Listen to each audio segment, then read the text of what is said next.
This is the gauge panel. None of these gauges are working properly. What I would like to do is to check with the West Marine catalog for gauges that can replace these. The voltmeter, the sum log is very important because I have no way of knowing how many hours I've logged.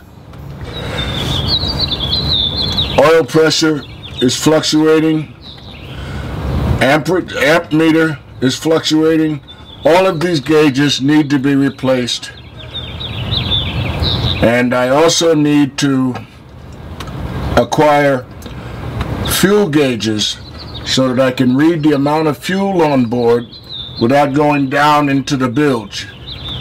But we will be taking a shot of the fuel system, that is the fuel filters and the fuel flow system from the tanks to the engine. I want to simplify that and upgrade that as well.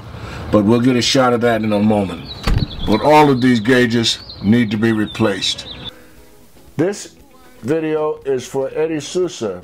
Eddie, as you see this, you will see the fuel pumps which were mistakenly painted over, but I can remove the paint, but I want to replace the fuel pump system so that it's more simplified, and I can read I will be able to see the fuel lines coming directly from the tank to the filters and to the engine. I want to simplify, again, after repeating myself, I want to simplify the fuel system so that I can determine how much fuel I have on board without coming down into the engine room. In other words, I want to put sensors on the fuel tanks with gauges that can be read much more conveniently.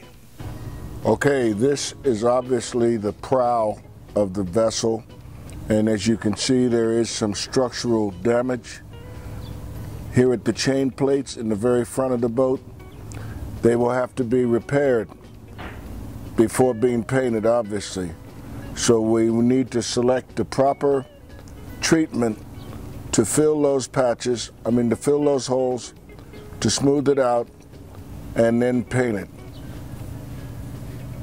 This is the armature that affixes to the rudder from the old autopilot. I'm just showing this to you so that you'll have a complete picture, and you will know what the old rudder assembly looked like in regards to the old autopilot. Eddie Sousa, this is the brain for the autopilot. Obviously it's not working anymore, but I just wanted to show you the instrument itself. We're going to upgrade to a new autopilot with a new brain, but this will give you a picture of what it looks like now.